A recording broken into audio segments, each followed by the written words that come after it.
वैशंपायन जी ने कहा, राजन, जब भीष्म, द्रोण आदि प्रधान प्रधान कौरव महारथियों ने उस नपुंसक वेशधारी पुरुष को उत्तर के रथ में चढ़कर समी के वृक्ष की ओर जाते देखा तो वे अर्जुन की आशंका करके मन ही मन बहुत डर गए। तब शस्त्र विद्या विशारद द्रोणाचार्य जी ने भीष्म पितामह से कहा, गंगापुत्र, जो स्त्री वेशधारी दिखाई दे रहा है वह इंद्र का पुत्र कपिध्वज अर्जुन जान पड़ता है। यह अवश्य ही हमें युद्ध में जीत कर गवे ले जाएगा।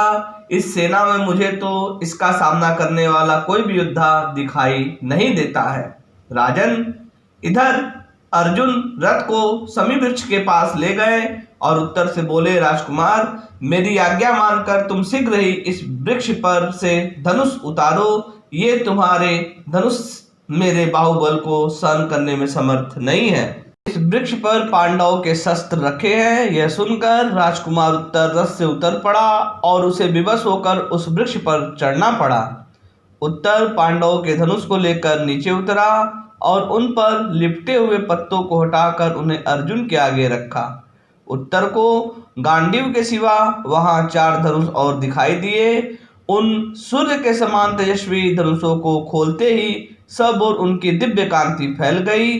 तब उत्तर ने उन प्रभावपूर्ण और विशाल धनुषों को हाथ से छूकर पूछा कि ये किसके धनुष है। बृहन्नला ने कहा, इनमें से यह तो अर्जुन का सुप्रसिद्ध गांडीव धनुष है। उसे यह वरुण देवता से प्राप्त हुआ था। दूसरा जो सोने का मढ़ा हुआ देवता और मनुष्यों से पूजित सुंदर पीठ वाला धनुष है वह भीमसेन का है। शत्रु दमन भीमसेन ने इसी से सारी पूर्व दिशा जीती थी। तीसरा यह इंद्रगोप के चिन्ह वाला मनोहर धनुष महाराज युधिष्ठिर का है। चौथा धनुष जिसमें सोने के बने हुए सूर्य चमचमा रहे हैं नकुल का है तथा जिसमें स्वर्ण के फतिंगे चित्रित है वह 5वां धनुष माद्री नंदन सहदेव का है। उत्तर ने कहा, बृहन्नले, जिन शीघ्र पराक्रमी महात्माओं की ये सुंदर और सुनहरे आयुध इस प्रकार चमचमा रहे हैं वे प्रतापपुत्र अर्जुन, युधिष्ठिर, नकुल, सहदेव और भीमसेन कहाँ हैं? वे तो सभी बड़े महानुभाव एवं शत्रुओं का संहार करने वाले हैं। जब से उन्होंने जुए में अपना राज्य हारा तब से उनके विषय में कुछ सुनने में नहीं आया तथा स्त्रियों में रत्न स्वरूपा पांचाल कुमारी द्रौपदी भी कहा है। बृहन्नला बोली, मैं ही प्रथापुत्र अर्जुन हूँ। मुख्य सभासद कंक युधिष्ठिर हैं। तुम्हारे पिता के रसोई पकाने वाले बल्लव भीमसेन हैं। अश्व शिक्षक ग्रंथिक नकुल है और गोपाल तन्नीपाल है तथा जिसके लिए कीचक मारा गया वह सरंदी द्रौपदी है। उत्तर बोला, मैंने अर्जुन के 10 नाम सुने हैं। यदि तुम उनमें से उन नामों का कारण सुना दो तो मुझे तुम्हारी बात में विश्वास हो सकता है। अर्जुन ने कहा, मैं सारे देश को जीतकर उनसे धन लाकर धन ही के बीच में स्थित था, इसीलिए धनंजय हुआ।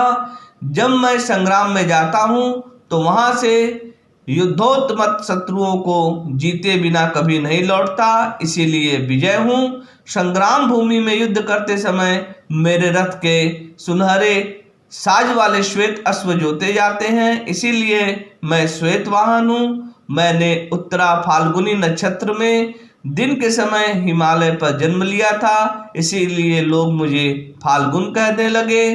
पहले बड़े बड़े दानवों के साथ युद्ध करते समय इंद्र ने मेरे सिर पर सूर्य के समान तेजस्वी किरीट पहनाया था, इसीलिए मैं किरीट हूँ। मैं युद्ध करते समय कोई विभत्स भयानक कर्म नहीं करता, इसी से मैं देवता और मनुष्यों में विभत्सु नाम से प्रसिद्ध हूँ। गांडीव को खींचने में मेरे दोनों हाथ कुशल हैं, इसीलिए देवता और मनुष्य मुझे सभ्य साची नाम से पुकारते हैं। चारों समुद्र पर्यंत पृथ्वी में मेरे जैसा शुद्ध वर्ण दुर्लभ है और मैं शुद्ध कर्म करता हूँ, इसीलिए लोग मुझे अर्जुन नाम से जानते हैं।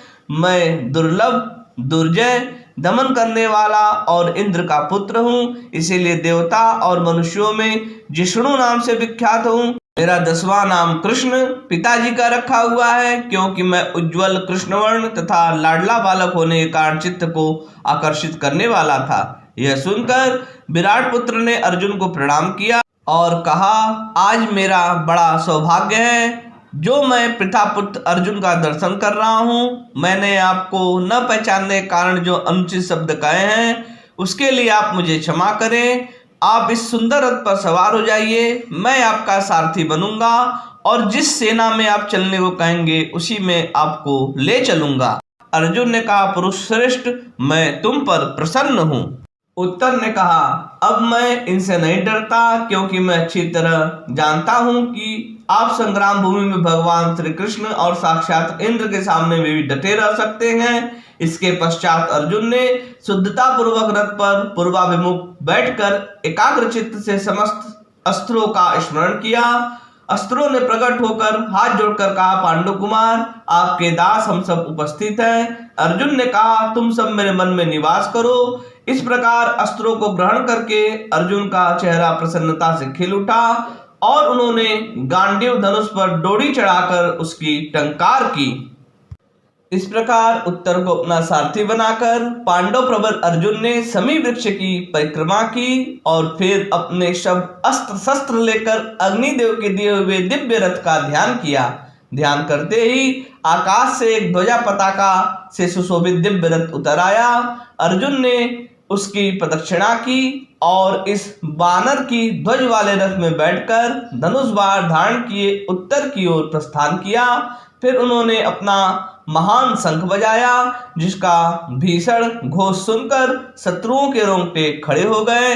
अर्जुन ने ऐसे जोर से शंख ध्वनि की मानो वे पर्वत, गुफा, दिशा, चट्टानों को विदीर्ण कर देंगे।